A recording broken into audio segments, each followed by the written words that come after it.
I bought a used car from my daughter-in-law's mother, but the GPS had a saved address, simply labelled residence. I figured she'd just forgotten to delete it. Curious, I drove there. The road led to a mountain lookout. An old man was waiting for me. He looked me in the eye and said something that would change my life forever. But before I get to that moment, I need to tell you who I was, because the woman who drove up that mountain wasn't the same woman who drove back down. My name is Eleanor.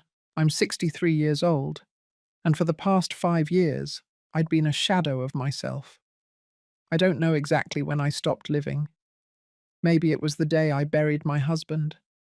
Or maybe it was after, when I realized the house was still silent, even when I was screaming on the inside. The truth is, it doesn't matter when it started. What matters is that I reached a point where waking up and going to sleep felt exactly the same. Empty, automatic, meaningless. My days were all alike. I'd wake up at 6 in the morning without an alarm because my body had forgotten how to sleep peacefully. I'd make coffee just for myself. I'd drink my cup in the same chair, looking at the same wall. Then came breakfast. After that, the television. Shows I didn't care about. Voices of people I didn't know filling the silence I was afraid to face. In the afternoons, I would sometimes go to the supermarket. I bought the same things. I greeted the same people. I came back home. And just like that, day after day, life was slipping through my fingers like sand. My children called on Sundays. They always asked the same thing. "How are you, Mum?" And I always gave the same answer. "Fine, sweetie, just hanging in there." But the truth was, I wasn't going anywhere. I was stuck, frozen in time, as if my life had ended the day he left, and I simply hadn't realized it yet. Sometimes I'd look in the mirror and not recognize the woman staring back at me. Her eyes were tired. Her mouth had forgotten how to truly smile. That woman was me, but at the same time, she wasn't. It was what was left of me after so much time of just existing.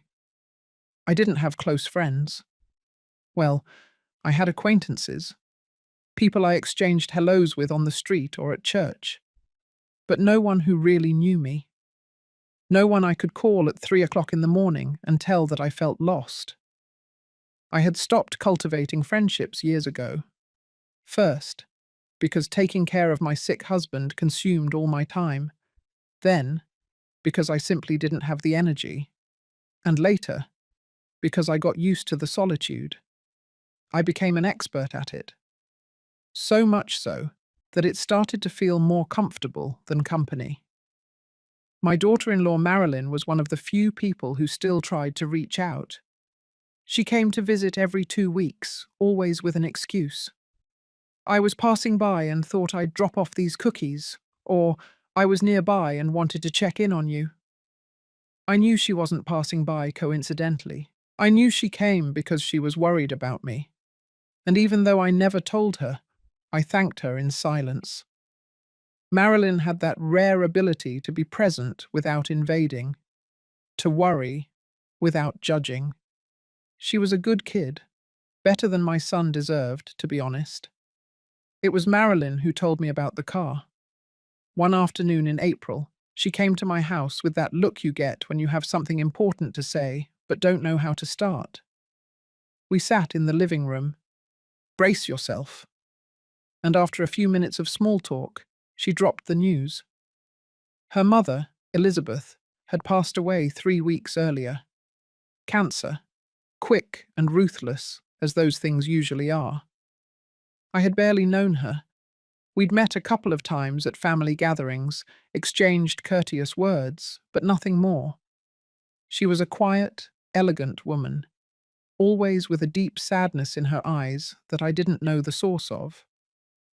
Marilyn told me they were selling her mother's things, the house, the furniture, the car, and that she had thought of me when she saw the car, because she knew I needed one. Mine had died 6 months ago, And since then I had been relying on taxis or asking my children for rides, which I hated. I didn't like being a burden. I didn't like needing anyone. Marilyn offered me the car at a ridiculously low price. $3,000 for a vehicle that was worth at least $10,000. It was Mom's car, she told me. I want it to go to someone who will take care of it. Someone in the family. I accepted without much thought. I needed a car, and the price was impossible to turn down.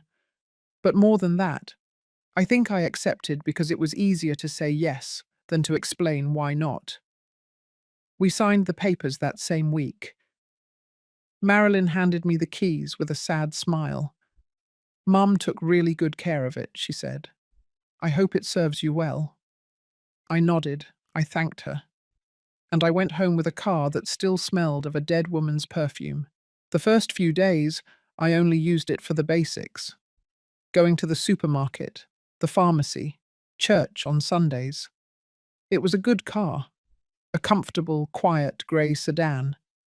It had integrated GPS, something my old car never had. At first, I didn't pay attention to it. I wasn't going anywhere new that required navigation. But one afternoon, while waiting in the bank parking lot, I started playing with the buttons. Bored curiosity, nothing more. I turned on the GPS and started checking the functions. And that's when I saw it. There was a saved address. Only one. It was called Residence. I thought it was Elizabeth's house, that she had simply saved her own address for some reason. Older folks do those things sometimes. We save redundant information just in case. But something felt strange to me. Why call it residence and not home or house? The word sounded formal, distant, as if it wasn't a place where you really lived, but a place you went. That night I couldn't sleep. I kept thinking about that address, about why it was there, about what it meant.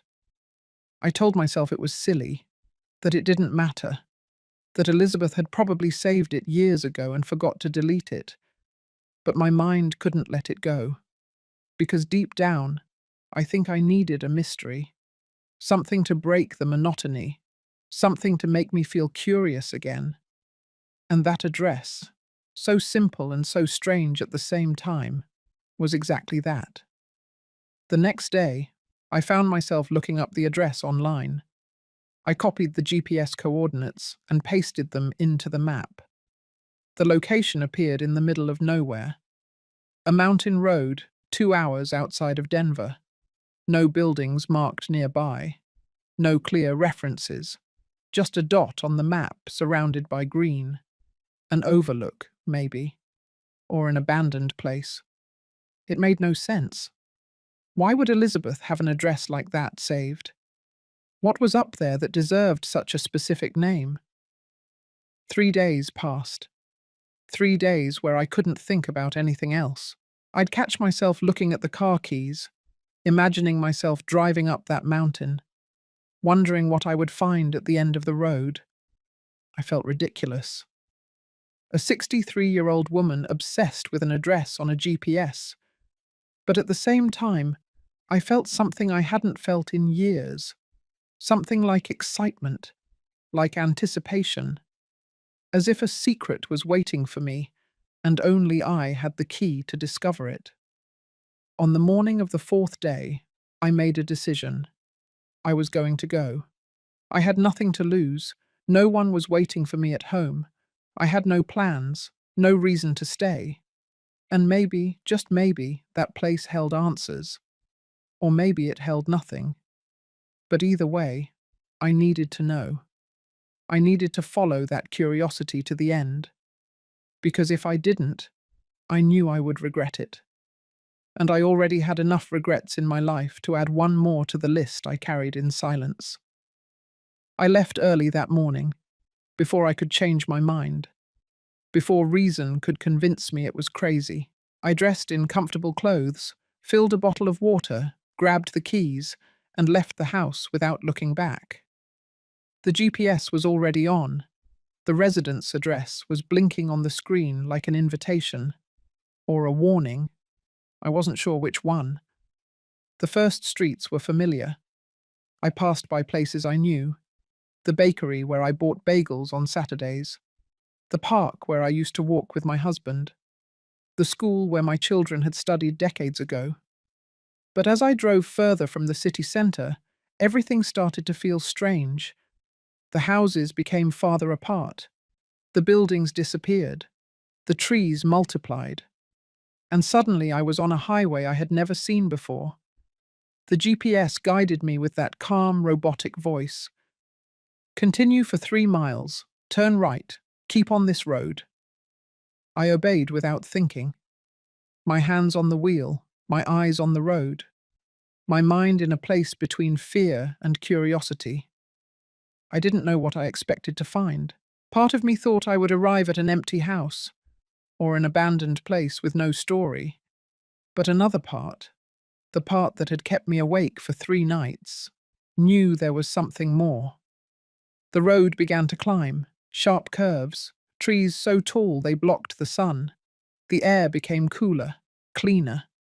I could smell pine and damp earth.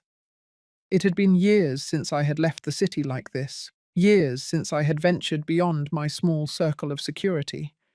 And now I was here, climbing a mountain for an address that a dead woman had saved on her GPS. If someone had told me a week ago that I would do this, I would have laughed, or thought I was losing my mind. An hour passed, then another. The road became narrower and narrower, more solitary. There were no other cars, no houses, just the road winding through the trees and the sound of the engine filling the silence. I started to doubt, to wonder if I should turn back. But something inside me said to keep going, that I had already come so far that going back would be worse than continuing. You have arrived at your destination. The GPS voice startled me. I looked up and saw that the road ended in a small dirt clearing. There was space to park 3 or 4 cars, but the place was completely empty. To one side, a stone path led toward what looked like an overlook. I could see a wooden railing in the distance, and beyond that, the open sky. I turned off the engine. The silence that followed was absolute. I sat in the car for a moment, breathing, trying to calm the nerves that suddenly overcame me. What was I doing here? What did I expect to find? But there was no turning back now. I had driven 2 hours to get to this place. I couldn't leave without at least seeing what was there. I opened the door and got out. The cold mountain air hit my face. I wrapped my sweater tighter around me and walked toward the path. My steps crunched on the loose stones. The wind moved the branches of the trees, creating a constant murmur. As I approached the overlook, the landscape opened up before me. Mountains stretching as far as the eye could see. Deep valleys covered in green. A sky so vast it made me feel small and insignificant. But it wasn't the landscape that took my breath away. It was the man standing next to the railing. An old man. He must have been close to 80 years old. He was facing away from me, looking at the horizon. He was wearing a worn brown sweater and dark pants. His hair was completely white. And there was something in the way he stood, so still, so patient, that made me think he had been waiting for a long time. I took another step, then another. My feet seemed to move on their own. And when I was a few yards away, he turned around, as if he had sensed my presence. Our eyes met. And in that moment, I knew this was no coincidence. I knew that this man knew exactly who I was, or at least, he knew why I was there. You came, he said. His voice was soft, hoarse with age, but full of contained emotion. I stood frozen. I didn't know what to say. I didn't know what to do. I just stared at him, trying to understand what was happening. He took a step toward me. His eyes were moist. "I thought no one would," he said. "I thought the message would be lost, but you came." "I don't understand," I finally managed to say. My voice sounded small, shaky. "Who are you? Why are you here? What message?" The old man smiled, a sad smile that carried decades of pain. "The car you're driving," he said. "It was Elizabeth's." I nodded slowly. "Yes, she was my daughter-in-law's mother. She passed away about a month ago." He closed his eyes for a moment, as if those words physically hurt him. "I know," he murmured. "I knew the moment she stopped coming." My mind was racing, trying to connect the dots. "You knew her?" I said. It wasn't a question. It was a statement. He nodded.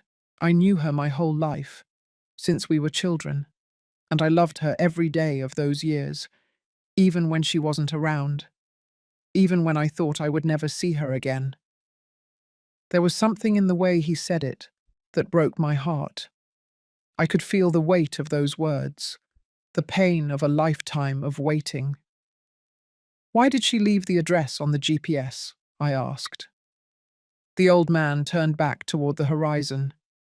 "Because Elizabeth knew someone would find it. Someone curious. Someone who couldn't leave a mystery unsolved. She told me once that if anything happened to her, she would leave a clue, so I would know she never forgot me. So someone would come and tell me she thought of me until the end." I felt a lump in my throat. I didn't know him. I didn't know his story, but I could feel the enormity of what I was hearing. This man had been waiting here, waiting for a sign, waiting for someone to follow the trail Elizabeth had left. And I had been that person. I had followed my curiosity to this place, and now I was standing in front of a love that had survived decades of separation. "What is your name?" I asked softly. He looked at me with those tired but life-filled eyes. "Robert," he said. "My name is Robert, and you must be someone special to have followed that path. Not many people would have done it." I shook my head.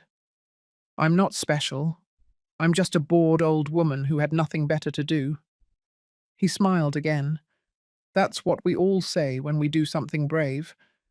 But the truth is, coming here took courage, more than you think." We stood in silence for a moment, two strangers united by the last wish of a woman who was no longer there. I didn't know what to say. I didn't know how to process all of this, but I felt something changing inside me. Something that had been asleep for years was beginning to wake up, and it had all started with a simple address on a GPS, with a mystery I couldn't ignore, with a curiosity that brought me here. "Tell me," I said. "I want to know who Elizabeth was to you. I want to understand why this place was so important." Robert took a deep breath, and with a voice that trembled between memory and pain, he began to speak. And I, a woman who had stopped listening to stories years ago, stood there, listening to every word, feeling every emotion, living every moment of a love that never died. "I met Elizabeth when we were 8 years old," Robert began. His voice softened as he spoke, as if every word were a treasure kept for too long. "We were neighbors. Our houses were right next to each other in a small town 2 hours from here. She was the most beautiful girl I had ever seen. She had long, dark hair, always pulled back in a braid. And those eyes. God, those eyes could look straight into your soul." He paused for a moment, lost in the memory. I didn't say anything. I just waited. The wind moved his white hair, and he seemed to be seeing something I couldn't see, something that existed only in his memory. "We were inseparable," he continued. "We played together every day. We grew up together. And when we turned 16, I knew I loved her. Not the way a boy loves, but the way a man loves a woman, completely, without reservations, without doubts. And she, I asked softly, did she love you? Robert nodded with a smile that was pure pain and pure joy at the same time. Yes, she told me in this exact spot. We were 17 years old. I brought her here on my old motorcycle. We climbed the mountain at sunset, and when we got to this overlook, she took my hand and told me she wanted to spend the rest of her life with me, that no matter what happened, it would always be the two of us. What happened then? I asked, even though I already knew the answer would be painful. Robert clenched his jaw. Our families happened. My family was poor, very poor. I worked on the farm with my father. We barely had enough to eat. Elizabeth's family was different. Her father owned land. They had money. They had a name. And when we secretly got engaged, when I asked her to marry me, everything fell apart. He moved away from the railing and walked a few steps. I followed him in silence. Her father found out, he continued. I don't know how, but he knew. And he came to my house one night. He told my father that if I kept seeing Elizabeth, he would take away the land we rented. He would leave us on the street.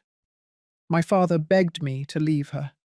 He told me I couldn't ruin the whole family for a young love, that there would be other women, that in time I would forget her. But you didn't forget her, I said. Robert laughed without humor. How could I? I tried to stay away. I stopped looking for her. I stopped going to the places where I knew she would be. But the pain was unbearable, and she was suffering too. I found out later that she cried every night, that she stopped eating, that her father had to take her to the doctor because she was sick with sadness. 3 months later, Elizabeth found me.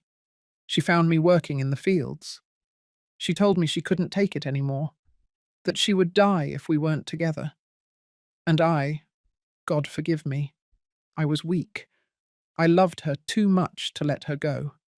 So we started seeing each other in secret. Here, in this place. It was our refuge, our separate world. We climbed the mountain whenever we could, sometimes just for an hour, sometimes we stayed until sunrise. And at this overlook, we were free. It was only us. How long did that last? I asked. Robert looked at the sky. 2 years. 2 stolen years. 2 years of lies and hiding and constant fear. But they were also the 2 happiest years of my life. Because I had her. Even if it was in secret. Even if it was only in this place. I had her. And that was enough. But it didn't last forever, I said quietly. He shook his head. No. One afternoon, Elizabeth's brother followed us. He found us here. He told their father. And this time, her father didn't come to threaten me. He simply took Elizabeth away. He sent her to live with some aunts and uncles in another city. He took her away from me overnight. No goodbyes, no explanations. One day she was here, and the next she had disappeared. I felt my heart clench. You couldn't contact her? Robert wiped his eyes with the back of his hand. I tried. I wrote letters. They all came back unopened. I went to the city where she was. Her uncle chased me away with a shotgun. They told me that if I ever came near her again, they would put me in jail, that they would invent something if they had to, that I had to forget her and get on with my life. But you kept coming here, I said, looking around the empty overlook. Robert nodded. Every week. For 40 years. I came here every Sunday. At first I came because I hoped she would come back, because I thought she would find a way to return to me.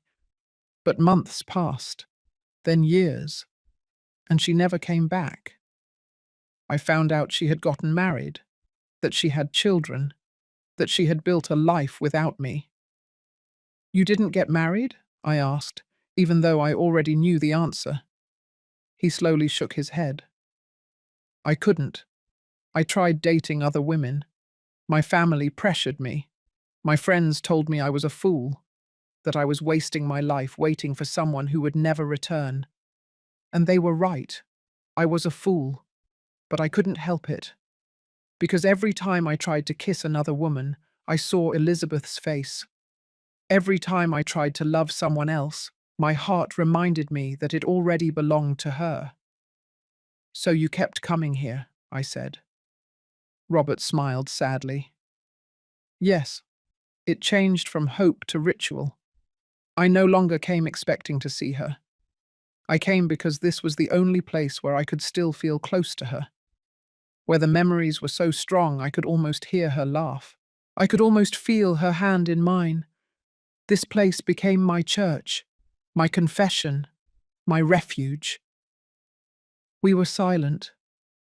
I didn't know what to say in the face of so much pain, in the face of a lifetime dedicated to an impossible love.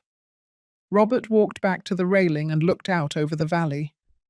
6 months ago, he said, something extraordinary happened. I was here one Sunday morning as usual, and I heard a car coming up the road.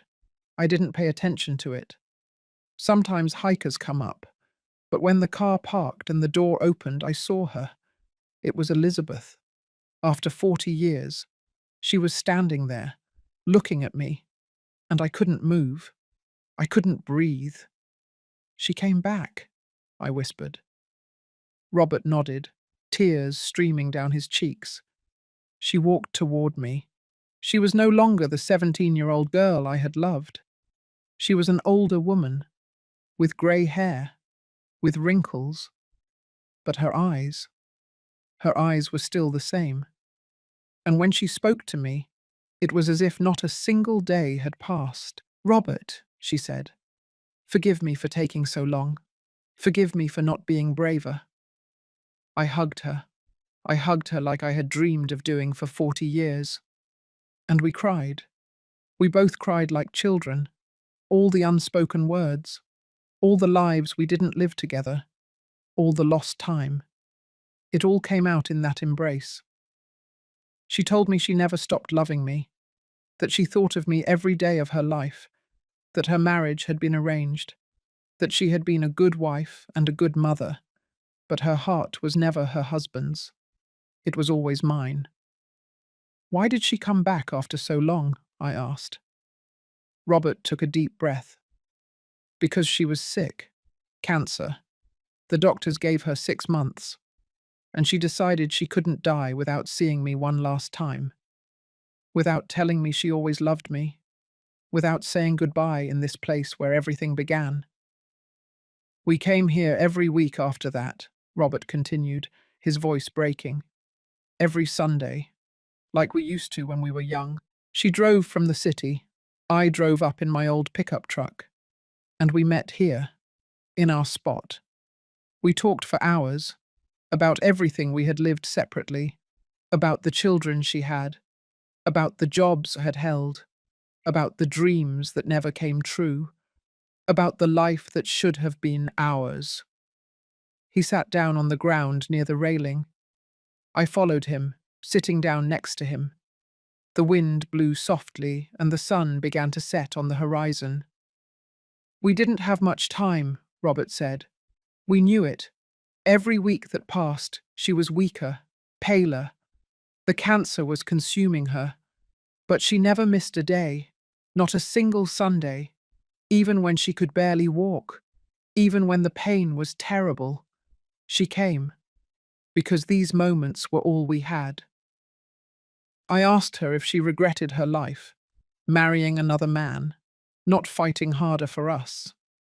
She looked at me with those tired eyes and told me no, that she had loved her children, that she had found purpose in being a mother, but that if she could go back, if she could choose again, she would have chosen me without hesitation.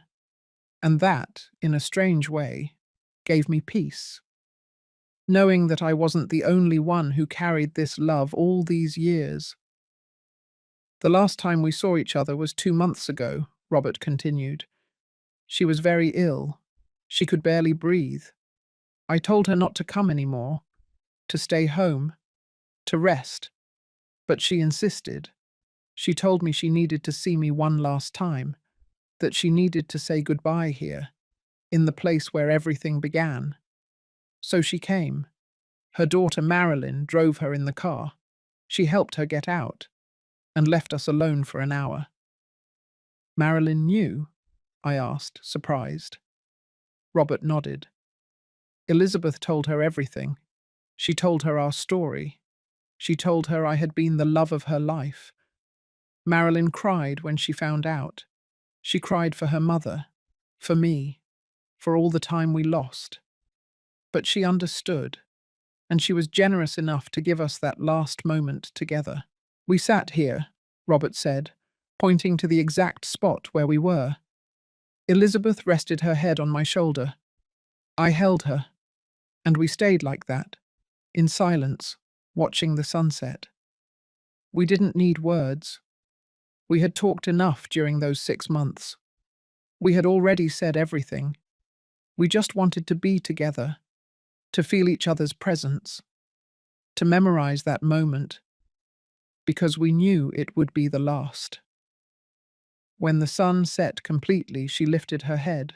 She looked into my eyes, and she told me something I will never forget. Robert, she said, I'm leaving, but I want you to know that these last months were the greatest gift of my life. You gave me more love in 6 months than I received in 40 years. And even though we couldn't have the life we dreamed of, we had this. We had this place.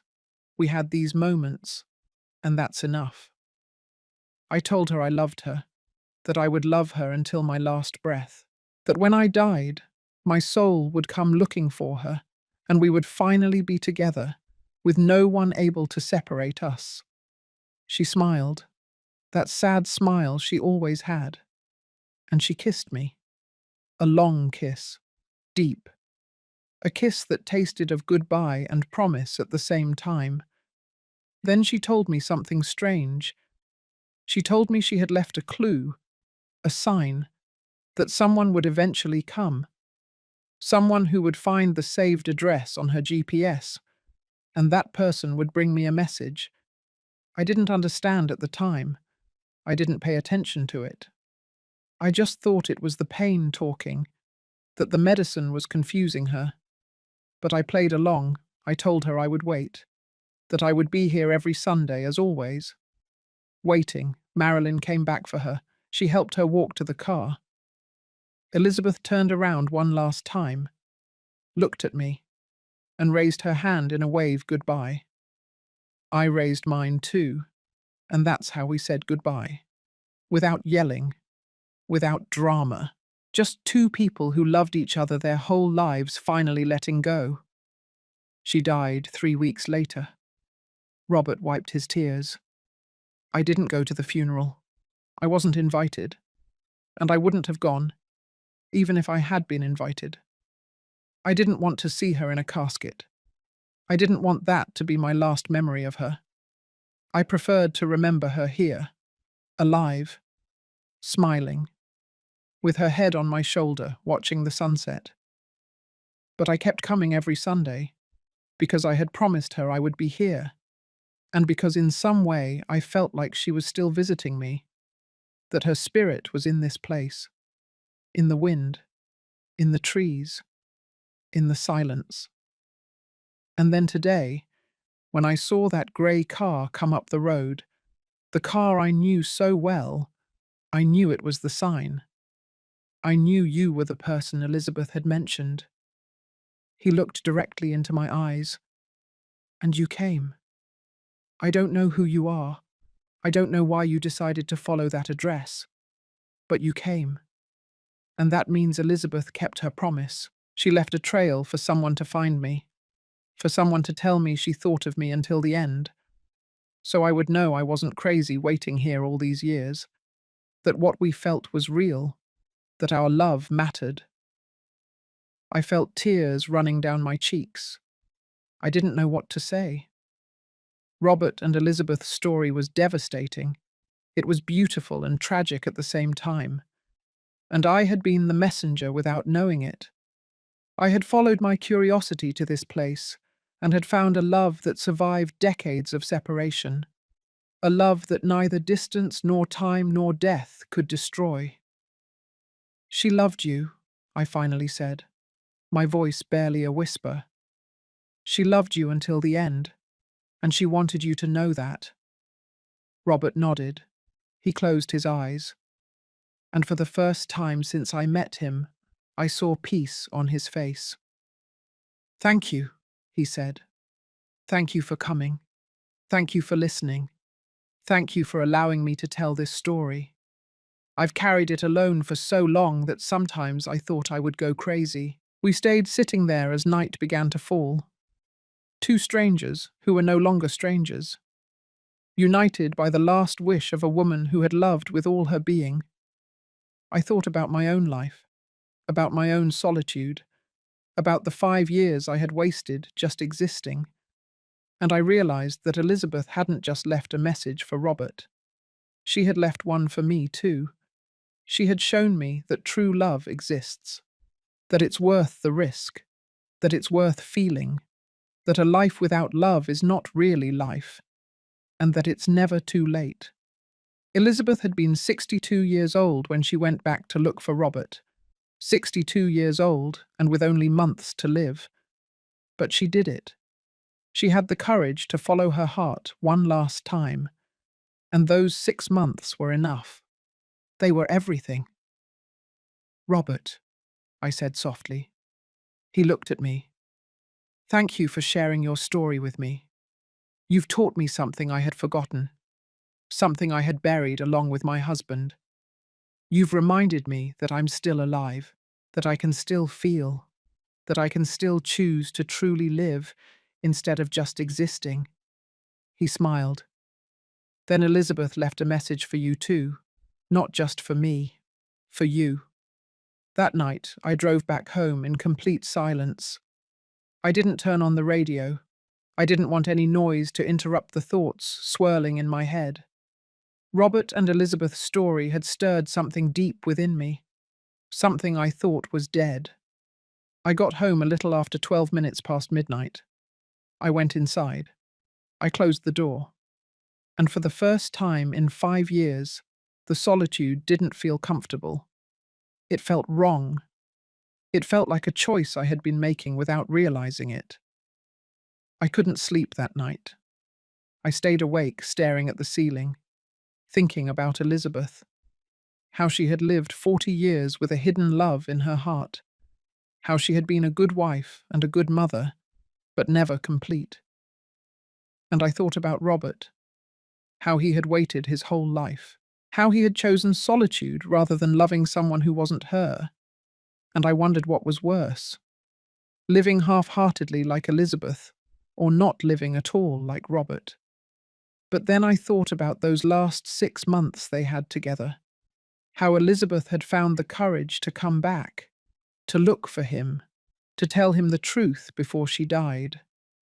And I realized that had been her redemption, her way of closing the circle, of not leaving this world with that love trapped inside. She had been brave, braver than I had been in years. The next morning I woke up different. I couldn't exactly explain what had changed, but something in me had shifted.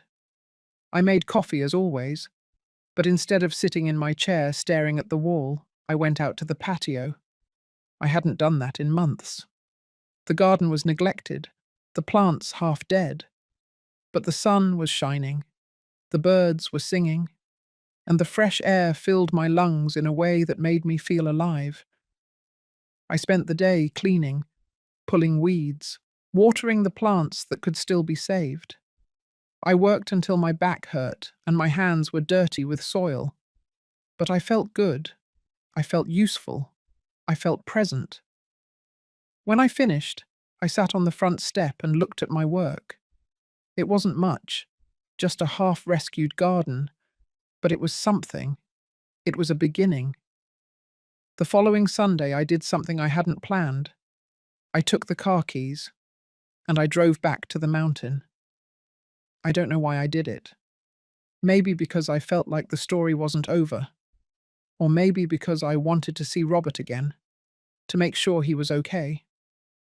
When I got to the overlook, he was there, in the same spot, as if he had never moved. "You came back," he said when he saw me. He didn't seem surprised, just happy. I walked up to him and stood by his side. "Yes," I said. "I came back. I wasn't sure why, but I felt like I should." Robert nodded, looking at the horizon. Sometimes places call to us, or people, or stories that haven't finished being told. We stood in silence for a while. It was a comfortable silence, the kind of silence you can share with someone without feeling the need to fill it with unnecessary words. Finally, I asked him if he came every Sunday. He said yes, that he had come every Sunday for 40 years, and he wasn't going to stop now. "This is my spot," he said, "my sanctuary, the only piece of ground where I feel at peace." "Can I come with you?" I asked. The words came out before I could think them. I don't know where they came from, but the moment I said them, I knew they were right. Robert looked at me, surprised. "You'd like to do that?" he asked. I nodded. "I think so. I think this place is good for me, too. It reminds me that there's more to life than just getting through the days. It reminds me that I can still feel something." Robert smiled. "Then come. Come every Sunday if you want. The company would be good for me. I've been alone here for a long time. It would be nice to share this place with someone." And so it began. Every Sunday I drove the 2 hours to the overlook. Robert was already there waiting. At first we just sat in silence, looking at the scenery, breathing the mountain air. But little by little we started talking. He told me more about his life, about the jobs he had held, the things he had seen, the places he had travelled looking to forget Elizabeth, but never succeeding. He told me about his family, about his parents who died without understanding why their son never married, about his siblings who stopped pressing him after years of rejection. He told me he lived alone in a small house near the town, that his life was simple, quiet, solitary, but not unhappy. I also started to open up. I told him about my husband, about how I had loved him, but not in the passionate way he had loved Elizabeth. My marriage had been good, stable, comfortable, but it never had that intensity, that fire that consumes and transforms. I told him that sometimes I felt guilty about it, for not having loved enough, for having let my husband die without knowing that my heart had always been a little asleep. Robert listened without judging. "Not all loves are like mine and Elizabeth's," he said, "and that doesn't make them any less valid. Love comes in many forms, and the fact that you were there for your husband, that you took care of him, that you gave him a peaceful life, that is also love. Not everyone needs the storm. Sometimes the calm is enough." His words gave me a peace I didn't know I needed. I had carried that guilt for years, that feeling of not having been enough, of not having felt enough. But Robert was right. I had loved in my own way, and that was okay. My love didn't have to be like Elizabeth's to count. I had been me, and that was enough. Weeks passed. Sundays became the part of the week I looked forward to the most. They were no longer just another day. They were the day I felt alive again. The day I had something to anticipate. Something that got me out of the house and reminded me that there was a world out there. A beautiful world. A world worth experiencing. I started noticing changes in myself. Small ones at first. I dressed up more.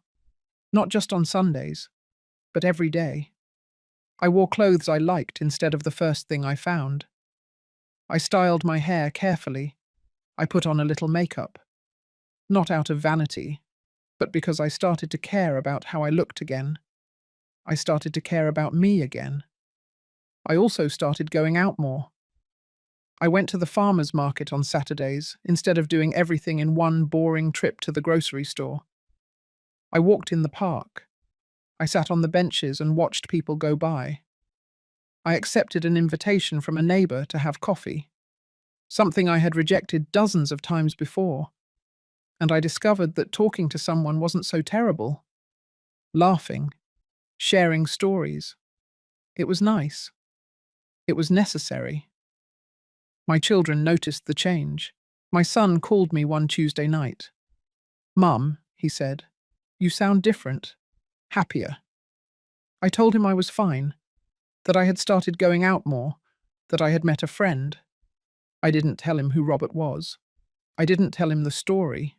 Not yet. That was something private. Something just for me. Something I wasn't ready to share. But I told him I felt better, that I was finally starting to live again. And it was true. After 5 years of just existing, I was finally living. And it had all started with an address on a GPS, with a mystery I couldn't ignore, with a love story that taught me it's never too late to feel, that it's never too late to choose life over survival, that it's never too late to open your heart again. 3 months passed since that first Sunday at the Overlook. 3 months of increasingly deeper conversations. 3 months of shared silences that said more than 1,000 words. 3 months in which Robert and I became something more than two strangers united by someone else's story. We became friends, confidants, company amidst two solitudes that had lasted too long. One Sunday, I arrived at the Overlook, and Robert wasn't in his usual spot by the railing. I found him sitting on a rock on the side of the path. He looked tired, older than usual. I approached, worried. "Are you okay?" I asked. He looked up and smiled, but the smile didn't reach his eyes. "I'm fine, Eleanor. Just a little tired. The years weigh more on some days than others." I sat down next to him. For the first time, I noticed how much he had aged. The deep wrinkles around his eyes, the trembling hands, the way he breathed as if it were a struggle. This man had waited his whole life. He had come to this place for 40 years. And now that he had finally had his goodbye with Elizabeth, it seemed his body had decided it could rest. "You know," Robert said after a long silence, "when Elizabeth died, I thought I would go soon too. I thought that without her, without the hope of seeing her again, I would have no reason to continue. But then you arrived, and I realized that maybe there was another reason. Maybe Elizabeth sent someone to me not just to give me her message, but to teach me that life goes on, that there is still beauty in being alive, even at our age, even after everything." His words touched me deeply. I had thought the same thing, that after my husband there was nothing more for me, that my life was already written, and all that was left was to wait for the end. But these 3 months had shown me otherwise. They had taught me that there is always room for new stories, for new connections, for new beginnings, no matter how old we are. Robert looked at me with an intensity I hadn't seen before. "Eleanor," he said, "can I confess something to you?" I nodded. "Of course, anything." He took a deep breath. "I've enjoyed these Sundays more than I can express. When you arrive, this place feels different. It's no longer just the sanctuary of a lost love. It's also a place of hope, of the present, of life. And I've realized that I look forward to Sundays not just out of habit, but because I know you'll be here." I felt something stir in my chest, something I hadn't felt in years, maybe never. It was different from what I felt for my husband. It wasn't the comfort of familiar love. It was something more intense, more present, more real. I look forward to Sundays too, I said quietly. In fact, they are the only thing I look forward to all week. The rest of the days are just time passing until I can come back here, until I can see you again. We looked at each other for a long moment, and in that silence I understood something that both scared and excited me at the same time. I was falling in love, at 63 years old, with a man nearly 80, a man who had loved another woman his whole life, a man who would probably never be able to love me the way he loved Elizabeth. But even so, even knowing all that, my heart had decided to feel again. I didn't say anything that day. I didn't confess what was happening inside me. I was afraid. Afraid of ruining what we had. Afraid that he wouldn't feel the same way. Afraid of being ridiculous. An old woman in love like a teenager. But the feeling didn't go away. It grew. It got stronger every Sunday, every conversation, every time our hands accidentally brushed and I felt electricity run through my skin. A month later, Robert arrived at the Overlook with something in his hands, a small, carved wooden box. He sat down next to me and handed it to me. "This was Elizabeth's," he said. "She gave it to me the last time we saw each other. She told me to keep it until I felt like the time was right. And I think that time is now." I opened the box with trembling hands. Inside was a carefully folded letter. The paper was old, the ink slightly faded, but the handwriting was clear, elegant, the handwriting of a woman who knew she was writing her last words. Robert nodded. "Read it. It's for you too." I unfolded the letter and began to read. "Dear Robert, if you are reading this, it's because I'm gone, and it's also because someone followed the clue I left. Someone curious, someone brave, someone who needed to find you as much as you needed to be found. I don't know who that person will be, but I know they will arrive, because the universe is generous with lonely hearts when they are finally ready to open. I want you to know that these last months with you were the greatest gift of my life. You gave me peace, you gave me closure, you gave me the chance to openly love you one last time. And even though I'm leaving happy, because I know I loved you well, and because I know you loved me better. But now I need you to promise me something. I need you to live, truly, not just exist, waiting for me at that Overlook. I need you to open your heart to the possibility of being happy. You don't have to love me less to love someone else. The heart doesn't work that way. Love doesn't run out. It multiplies. And you have so much love to give that it would be a crime for it to die without being shared. To the person reading this alongside Robert, thank you. Thank you for following your curiosity. Thank you for listening to his story. Thank you for giving him company. I know you didn't know me. I know this must seem strange, but I trust that the universe put you in his path for a reason. Maybe he needed your friendship, or maybe you needed his story, or maybe, just maybe, you need each other in ways you don't yet understand. Don't be afraid to feel. Don't be afraid to live. I wasted 40 years being a coward. 40 years when I could have fought harder, when I could have been braver. Don't make my mistake. If there's something you want to say it.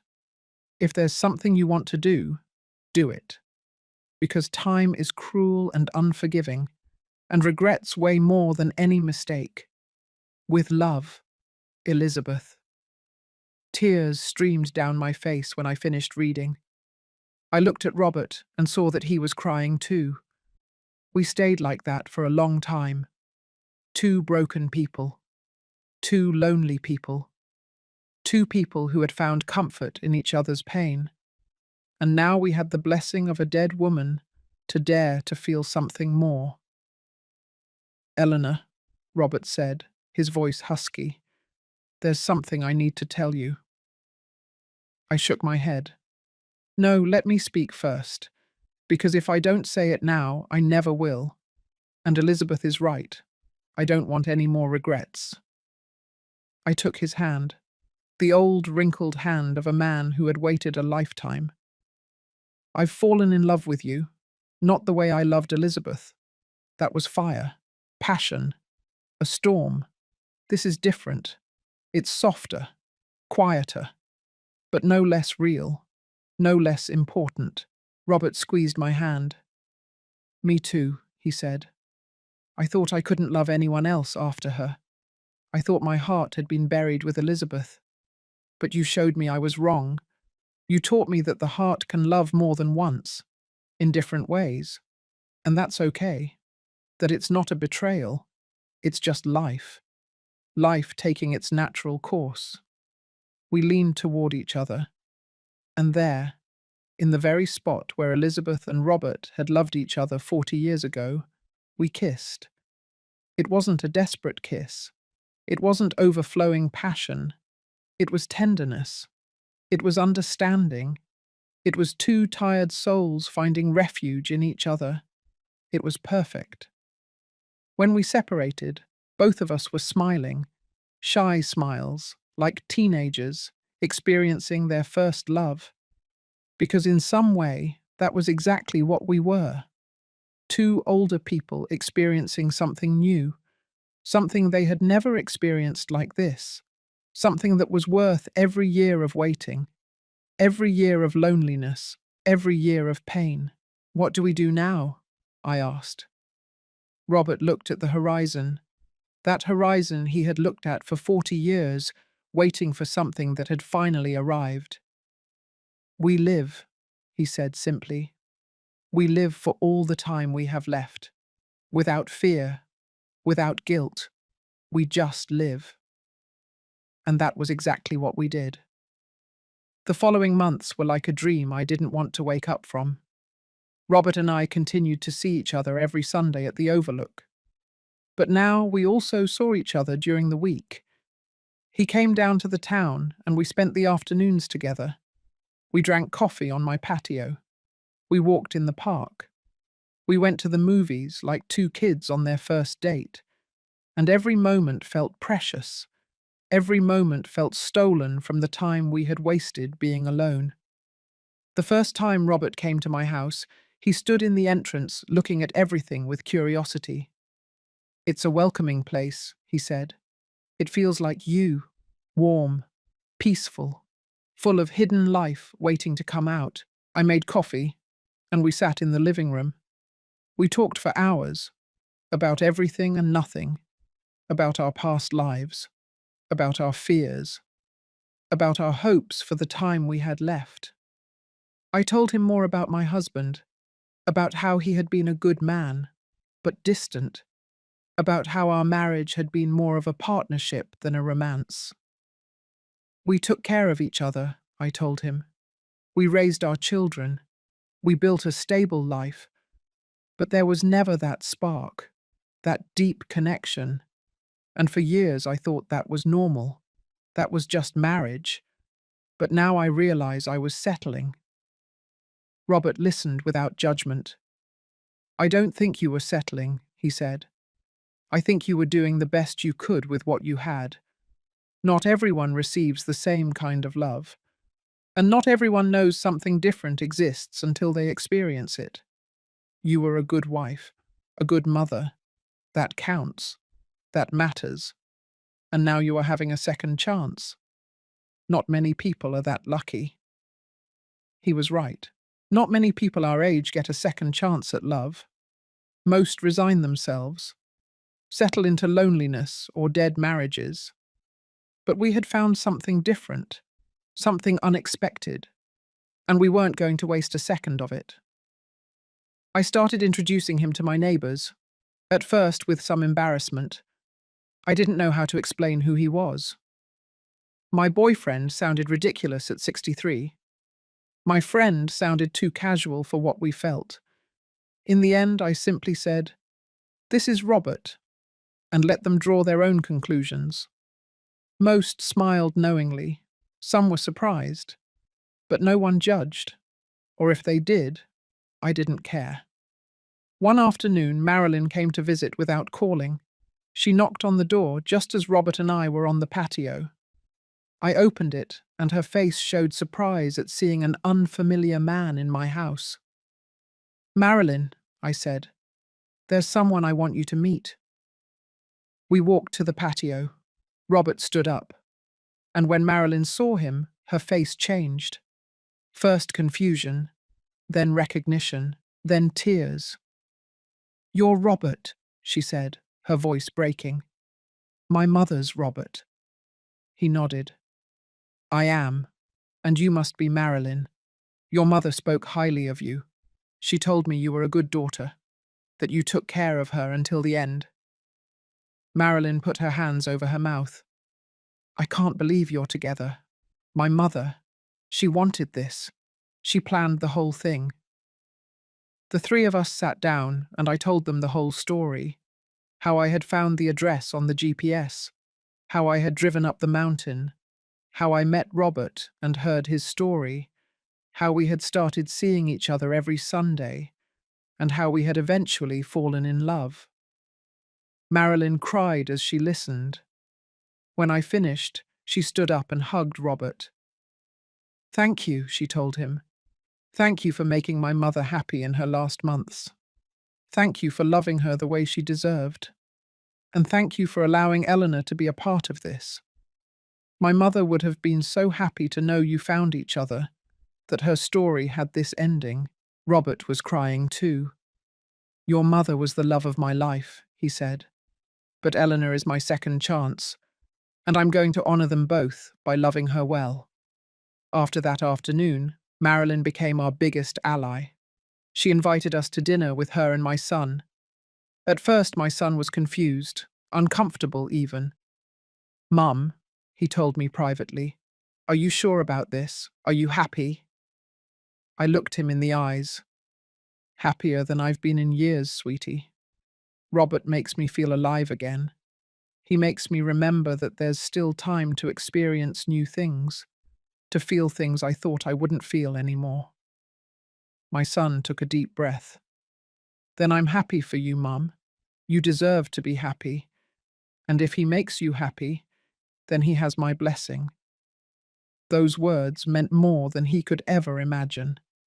I didn't need his permission, but I did need to know that he understood, that he supported me, that he wasn't judging me for choosing to live again instead of getting trapped in the past. Sundays at the Overlook became sacred. We no longer went just to remember. We went to create new memories. We took food. We stayed for hours talking, planning small trips we wanted to take, places we wanted to visit, things we wanted to experience together. We weren't 20 years old. We didn't have the energy of youth. But we had something better. We had the wisdom of knowing that time was precious, that every moment counted. One afternoon, as we watched the sunset from our favorite spot, Robert took my hand. "Eleanor," he said, "I've been thinking about something. I want you to move in with me, or I'll move in with you. I don't want to keep wasting days. I want to wake up next to you. I want to have coffee with you every morning. I want to share my life with you for all the time we have left." My heart raced. It was a terrifying proposition. Living together, at our age, with our ingrained habits, with our quirks. But it was also exciting. It was the promise of not being alone anymore, of having constant company, of building something together in the time we had left. "Yes," I said without much thought. "Yes, I want to. I want to wake up next to you. I want to share my life with you." We decided he would move into my house. It was bigger, more comfortable, and it was in the town where I had all my things, my doctors, my familiar places. Robert had no problem with that. He had lived alone for decades. Any place would be better if I was there. We started making plans, imagining what our life together would be like. and every plan filled me with an excitement I hadn't felt in years. My children reacted differently. My oldest son was happy for me. My youngest daughter was skeptical.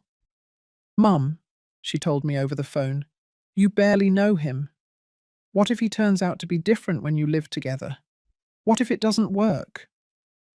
I told her it was a risk I was willing to take, that I had spent 5 years not risking anything, 5 years in a comfort zone that was more of a prison, and that I preferred to try and fail than to keep wondering what would have happened.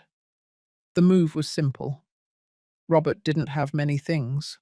A few boxes of clothes, some books, old photographs, and a special box that contained all the letters Elizabeth had written him when they were young, the ones her family sent back, unopened, but which he had saved for years. He asked me if it bothered me that he brought them, if it made me uncomfortable that he kept those memories. "It doesn't bother me," I told him honestly. "Elizabeth was an important part of your life.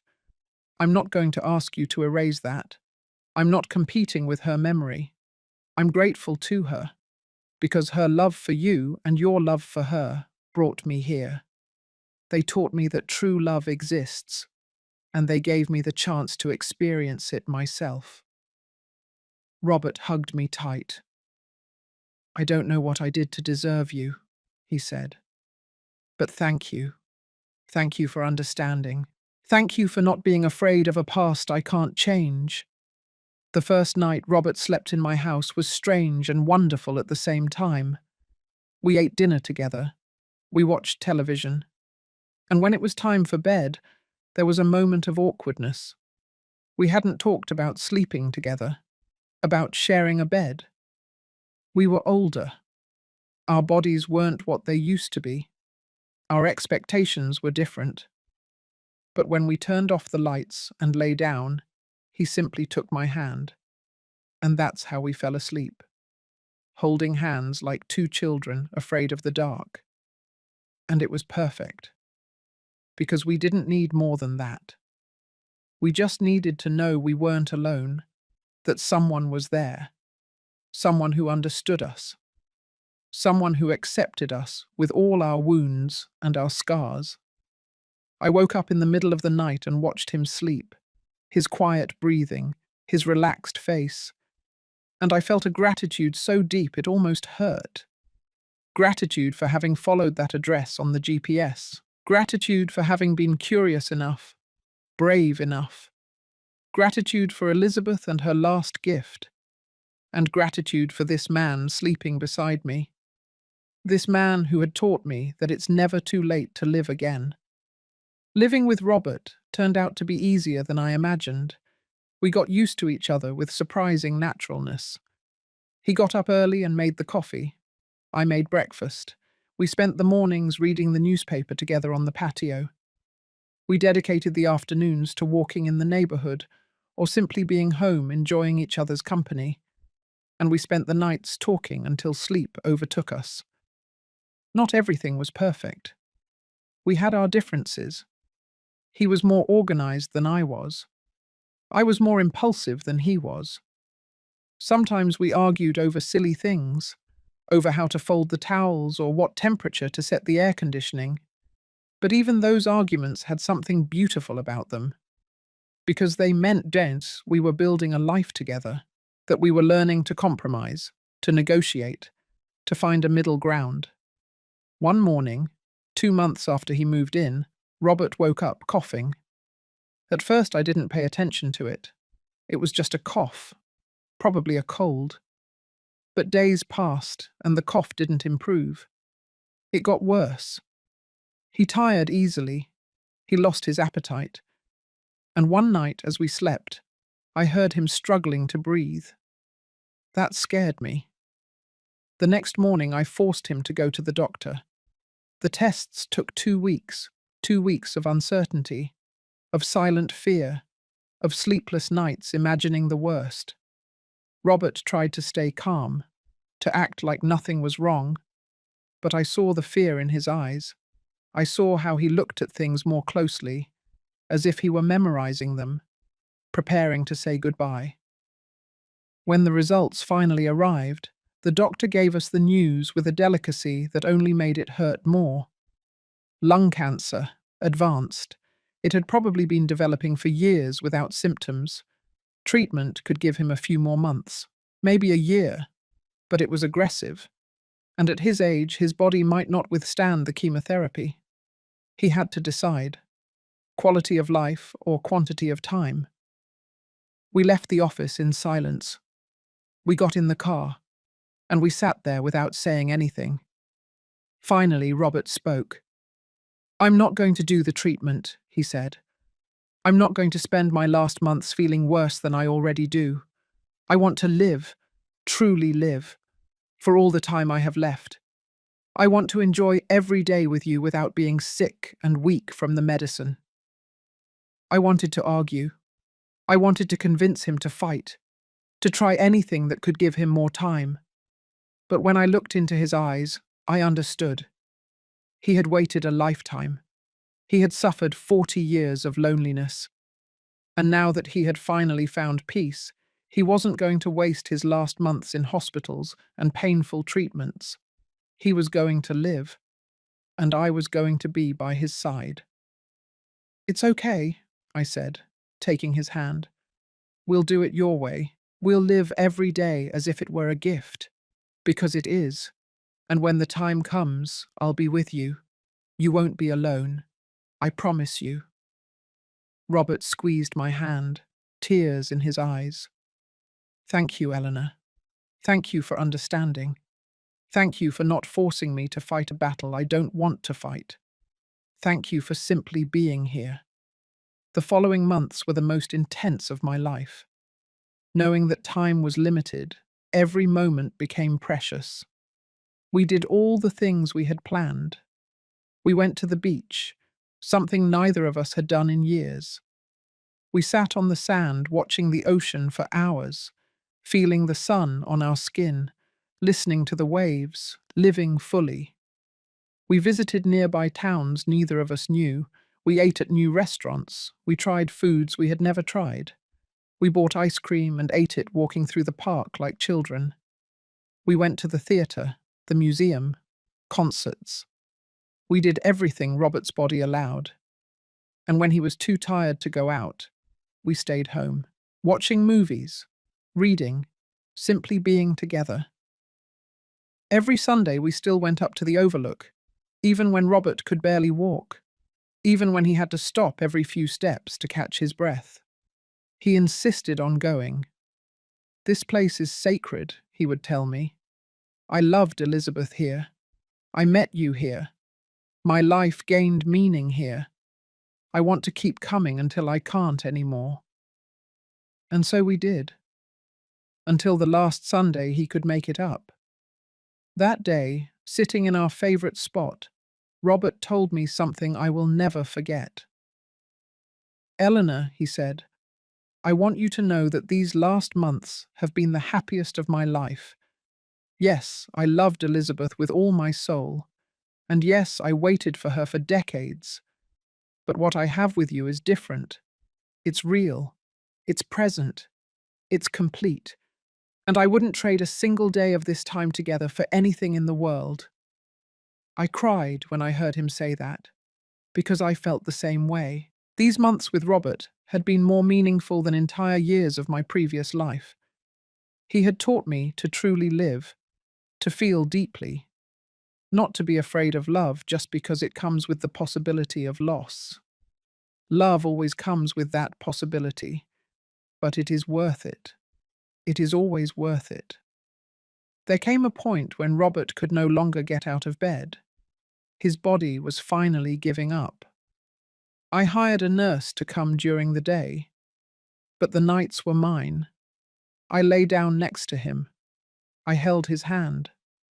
I talked to him about our memories, about the things we had lived together. I read him his favorite books. I put on soft music, and he smiled. Even in pain, he smiled. One night, Marilyn came to visit us.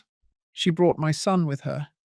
They sat around Robert's bed, and he told them stories of his youth, of Elizabeth, of how he had met his dead mother-in-law, of how she had been the love of his life, but I had been his redemption.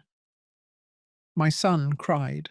He didn't know that men close to 80 years old could love like that, with such intensity, with such purity. Before leaving, my son hugged me. "Mum," he said, "I'm sorry I doubted this. I'm sorry I didn't understand from the beginning. What you two have is special.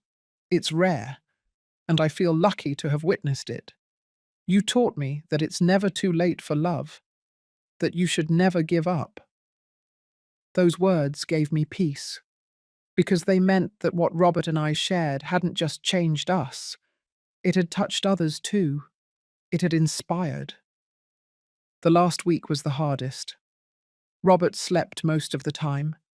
When he was awake, he could barely speak, but his eyes said everything. When he looked at me, I saw gratitude, love, peace, and I tried to return that same look, to tell him without words that it had been worth it, that I would do it again, that I didn't regret anything. The last night, I lay down next to him as always. I whispered in his ear, "I love you, Robert. Thank you for teaching me to live again. Thank you for showing me that love can come at any time, at any age. Thank you for choosing me." He weakly squeezed my hand, and with an effort that must have cost him everything, he murmured, "Eleanor, my Eleanor, see you soon." He fell asleep with his hand in mine, and at some point in the early morning, his breathing stopped. It was quiet, peaceful, without pain. I stayed there, lying next to him until the sun came up, crying, thanking him, saying goodbye. And when I finally got up, I knew I had changed forever, that I would never again be the empty woman I was before. Because Robert had taught me something invaluable. He had taught me that living is worth it, always. The funeral was small, intimate, only the people who truly knew him. Marilyn spoke. My son spoke. And I spoke too. I told everyone how a GPS with a mysterious address had led me to the love of my life, how a dead woman had conspired from beyond the grave to unite two lonely souls, how Robert had saved me without even knowing it, and how our time together, though brief, had been enough. It had been everything. After the funeral, Marilyn gave me something. A letter. It was from Robert. He had written it weeks before he died, and had asked her to give it to me afterwards. With trembling hands, I opened it, and I read his last words to me. Words of love, of gratitude, of hope. And on the last line, a request. Keep living, Eleanor. Not for me, for you, because you deserve every day of happiness you can find, and because now you know how. I love you, always. The first days after Robert's death were the darkest. I woke up expecting to see him beside me, and found the bed empty. I made coffee for two out of habit, and then remembered I was alone again. The house felt too big, too quiet, and for a moment I feared falling back into that emptiness I had lived in for 5 years, that place where I only existed without truly living. But something was different this time. The pain I felt wasn't the same dull, grey pain I had felt when my husband died. This pain was sharp, intense, alive, and although it hurt, it also reminded me that I had loved, that I had felt, that I had lived something real and deep, and that, in a strange way, gave me comfort, because it meant that Robert had left a mark on me, a mark that would never be erased. Marilyn came to see me every couple of days. She brought me food. She sat with me. She let me cry without trying to comfort me with empty words. She was just there, and her presence was enough. One day she brought me a box. "This was in my mother's things," she told me. "I think you'll want to see it." I opened the box and inside I found a photo album. Photos of Elizabeth and Robert when they were young, at the Overlook, smiling, hugging, in love. I cried looking at those photos, but they weren't tears of sadness. They were tears of gratitude, because those images showed me something beautiful. They showed me that their love had been real, that it had been worth it, and that even though they couldn't be together, even though life separated them for decades, they found each other again in the end. And that ending, though brief, had been enough. It had been everything they needed. On the last page of the album, there was a different photo. It was recent. Elizabeth and Robert at the Overlook, both old, both tired, but with the same smiles they had in the photos of their youth. Marilyn told me that she had taken that photo the last day her mother saw Robert, the day of the goodbye, and seeing them like that, together one last time, broke and healed my heart at the same time. Weeks passed, then months. The pain didn't disappear, but it became more manageable. I learned to live with it, to carry it as part of me. And slowly I started going out again, walking in the park, having coffee with neighbours, accepting invitations I would have rejected before. Because I remembered Robert's letter, his request that I keep living, and I wasn't going to disappoint him. One Sunday, 6 months after his death, I took the car keys, the same car I had bought from Elizabeth, the same car that had that mysterious address that had changed my life, and I drove to the Overlook. I hadn't been there since Robert died. I was afraid it would be too painful. But something was calling me to that place. Something told me it was time to go back. When I arrived, the place was exactly as I remembered it. The wooden railing, the tall trees, the infinite horizon. I walked up to the spot where Robert used to stand, where he had waited for 40 years, where he had told me his story, where we had fallen in love, and I stood there, feeling the wind on my face, listening to the silence of the mountain. "Hello, Robert," I said out loud. "Hello, Elizabeth. Thank you. Thank you for everything. Thank you for teaching me that love exists, that it's worth the risk, that it's never too late." Tears streamed down my face, but I was smiling, because I knew that wherever they were finally together, finally free, finally at peace. I sat down on the ground, in the same place where Robert and I had sat so many times, and I took a notebook out of my bag. I had started writing, documenting our story, the story of how an address on a GPS led me to love, how two lonely people found each other in the most unexpected place, how we learned that it's never too late to live again. I was writing for myself, to process, to remember. But I was also writing with the hope that someone else would read it someday, someone who was lost like I was, someone who needed to know that there is always hope. I spent hours up there that day, writing, remembering, crying and laughing at the same time. And when the sun began to set, I closed the notebook. I stood up, and I spoke to the horizon one last time. "I'm going to live, Robert, just like you asked. I'm going to live every day I have left. For me, for you, for Elizabeth, for everyone who didn't get the chance we had." I came down the mountain with a heart lighter than it had been in months, and when I got home, instead of closing myself off, I went out. I walked around the neighborhood, I greeted people, I accepted a dinner invitation from a neighbor, and that night, for the first time since Robert died, I went to sleep without that crushing weight on my chest. I went to sleep with hope. The following months were a transformation. I joined a book club. I started painting classes, something I had always wanted to do but had never dared.